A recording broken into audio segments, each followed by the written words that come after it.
Aline levou as gêmeas ao trabalho e o patrão fez algo inesperado. Ivan pegou as duas bebês no colo e elas começaram a mexer na gravata dele enquanto ele sorria. Uma usava roupinha rosa e a outra amarela, ambas com lacinhos brancos. Aline ficou parada segurando a vassoura. Aline não conseguia se mexer. Ela segurava a vassoura com tanta força que os dedos começaram a doer, mas não soltou.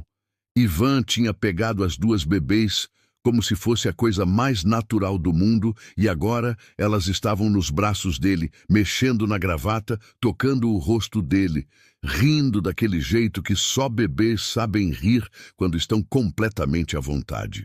Ele não parecia incomodado, parecia até relaxado, como se já tivesse feito aquilo 1000 vezes antes. E a bebê de rosa puxou a orelha dele enquanto ele virou o rosto devagar na direção da mãozinha pequena, deixando que ela explorasse o tecido do paletó com os dedos curiosos. A bebê de amarelo segurava a gravata com as duas mãozinhas e balançava o tecido de um lado para o outro, fascinada com o brilho suave que refletia a luz da tarde que entrava pela janela grande da biblioteca. Ivan ajeitou melhor a posição delas nos braços, uma de cada lado, e ficou parado ali no meio da sala, cercada de livros antigos e móveis de madeira escura, olhando para as duas com uma atenção que parecia genuína. E Aline observava tudo sem conseguir entender o que estava acontecendo, porque ela tinha certeza absoluta de que ele ia gritar, que ia mandar ela sair imediatamente da casa, que ia dizer que aquilo era inaceitável e que ela tinha desrespeitado todas as regras do contrato de trabalho que tinha assinado 3 meses atrás, quando finalmente conseguiu aquele emprego depois de bater em tantas portas que já tinha perdido a conta. Mas ele não gritou, não falou nada. Só ficou ali, segurando as gêmeas, enquanto elas brincavam com a roupa dele, com aquele sorriso discreto no rosto que ela nunca tinha visto antes. E isso deixava tudo ainda mais confuso, porque Ivan sempre foi um homem sério, daqueles que cumprimentavam com um aceno de cabeça e seguiam direto para o escritório sem olhar para os lados, daqueles que falavam apenas o necessário e mantinham uma distância respeitosa de todos os funcionários. Ela tinha começado a trabalhar ali em agosto, logo depois que o outro emprego de meio período tinha acabado.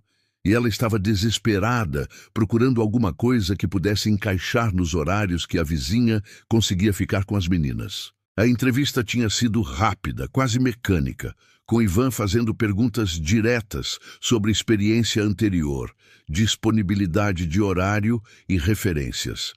E ela tinha respondido tudo com a voz firme, mesmo com as mãos tremendo, porque precisava daquele emprego, precisava muito. E quando ele disse que ela estava contratada, ela quase chorou de alívio ali mesmo na sala. O pagamento era melhor que qualquer coisa que ela tinha conseguido antes. Tinha carteira assinada, tinha até vale-transporte. E pela primeira vez em meses, ela tinha sentido que talvez, só talvez, as coisas fossem começar a melhorar um pouco. Nos primeiros dias, ela tinha sido extremamente cuidadosa. Chegava sempre 15 minutos mais cedo, fazia tudo com atenção dobrada, evitava ao máximo cruzar com ele nos corredores porque não queria incomodar, não queria dar motivo para reclamação, não queria arriscar perder aquilo que tinha conseguido com tanto esforço. Quantos meses elas têm? A voz dele saiu baixa, quase um sussurro, como se ele tivesse medo de assustar as bebês. E Aline sentiu o corpo inteiro travar porque não esperava que ele fosse perguntar isso. Não esperava que ele fosse perguntar nada, na verdade. E ficou ali parada, segurando a vassoura, como se aquilo fosse a única coisa sólida em um mundo que de repente tinha deixado de fazer sentido. 8 meses, senhor.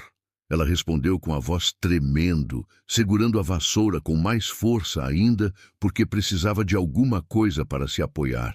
E Ivan assentiu devagar, enquanto a bebê de rosa começou a bater palminhas no ombro dele, e ele balançou levemente o corpo como se estivesse embalando ela, um movimento suave que parecia automático demais para alguém que teoricamente não tinha experiência com crianças. E Aline reparou na forma como ele segurava as duas, com firmeza, mas sem apertar, com cuidado, mas sem tensão, como se soubesse exatamente o que estava fazendo, como se já tivesse segurado bebês antes e soubesse o peso certo, o ângulo certo, a posição certa para deixar elas confortáveis. 8 meses já é uma idade boa. Elas já devem estar começando a engatinhar, não? Ele perguntou com curiosidade genuína, e Aline assentiu devagar, porque era exatamente isso. As duas tinham começado a engatinhar na semana passada e agora era impossível deixar elas quietas em um lugar só. Começaram semana passada, senhor. Agora não param mais, ela respondeu e viu um sorriso aparecer no rosto dele.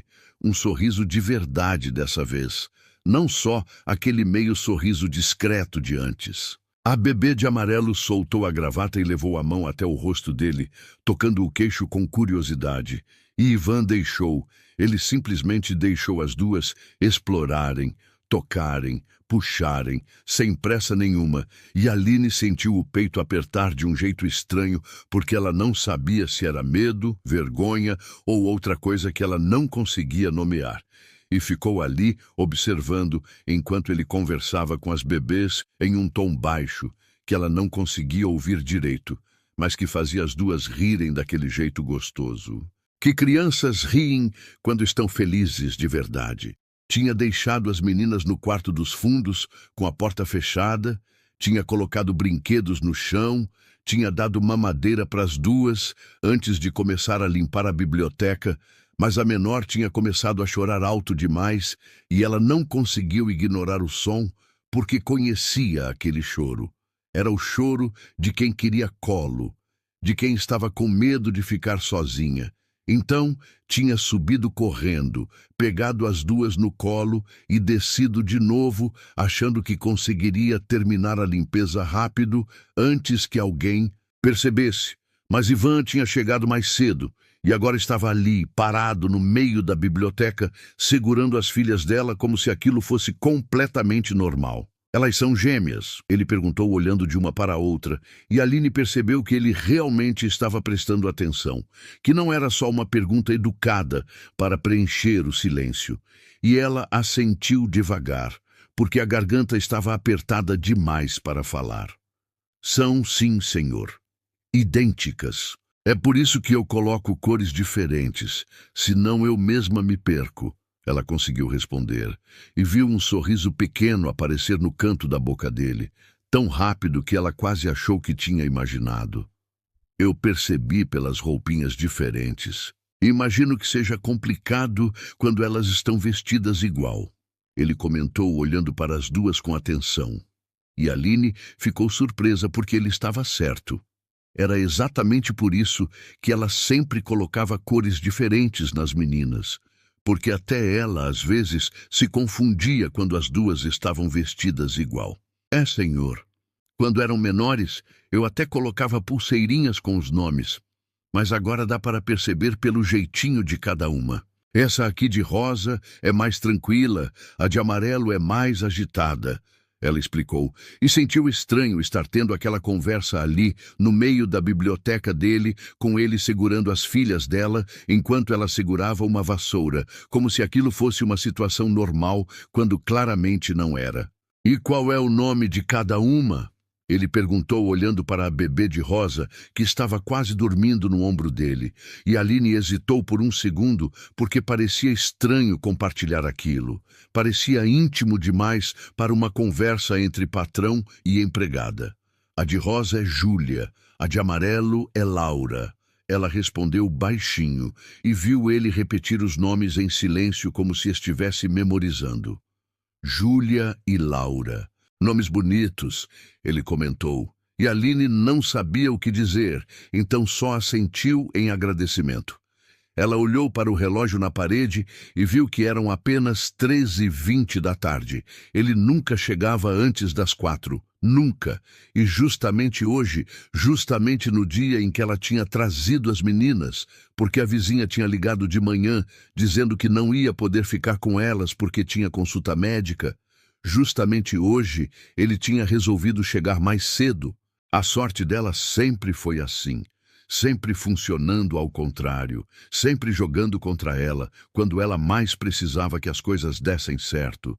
E agora estava ali, parada com uma vassoura na mão, enquanto o patrão segurava as filhas dela, e ela esperava pela demissão que com certeza viria em questão de segundos. Ela já tinha mentalmente começado a calcular quanto dinheiro tinha guardado, quanto tempo conseguiria pagar o aluguel sem emprego, quais contas podia atrasar primeiro se fosse necessário, porque era sempre assim, sempre tinha um plano B e um plano C para quando as coisas davam errado, porque na vida dela as coisas sempre davam errado. Você não tem com quem deixar elas? Ivan perguntou enquanto olhava para a bebê de amarelo que agora puxava o botão do paletó dele. E a pergunta veio sem julgamento, sem raiva, só uma curiosidade genuína que deixou Aline ainda mais confusa porque ela estava preparada para ser demitida.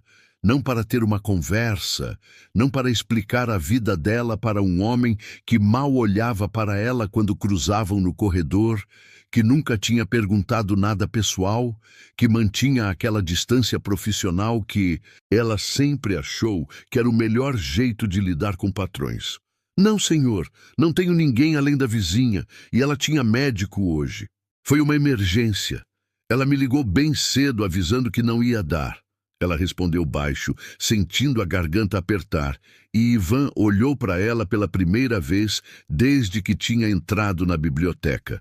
E o olhar dele não era duro como ela esperava, não tinha irritação nem desaprovação. Tinha algo diferente que ela não conseguia identificar, algo que parecia quase com compreensão. E isso a assustou mais do que qualquer bronca, porque ela não estava acostumada com gente que olhava para ela daquele jeito, com gente que parecia realmente querer entender em vez de só julgar, com gente que não tinha aquela expressão de pena misturada com desprezo que ela via na cara de quase todo mundo quando descobriam que ela era mãe solteira de gêmeas e trabalhava em 3 empregos só para conseguir pagar o básico. E a família? Avós, tios, alguém que possa dar uma mão? Ele continuou. E Aline balançou a cabeça devagar, porque aquela era outra ferida que ela preferia não cutucar. Outra parte da história que doía demais para contar. Mas ele estava ali esperando uma resposta e ela não tinha como fugir daquilo.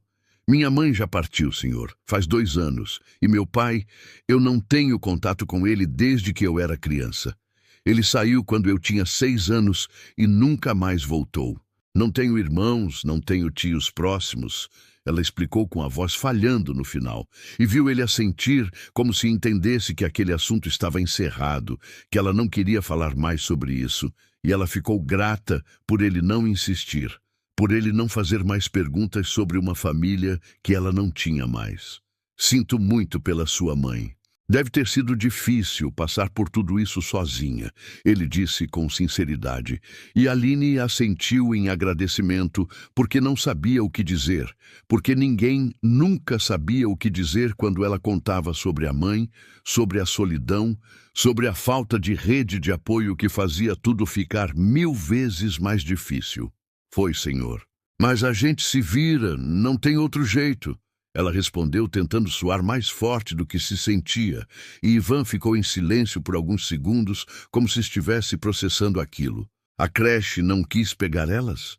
Ele perguntou mudando de assunto, e enquanto ajeitava melhor a bebê de rosa no braço esquerdo, porque ela tinha começado a escorregar, e a forma como ele fez isso, com cuidado e atenção, fez Aline perceber que ele realmente sabia o que estava fazendo, que aquilo não era sorte nem acaso, e ela se pegou pensando de onde vinha aquela familiaridade dele com crianças, porque nunca tinha visto menção a filhos, nunca tinha visto fotos pela casa, nunca tinha ouvido ele falar sobre família.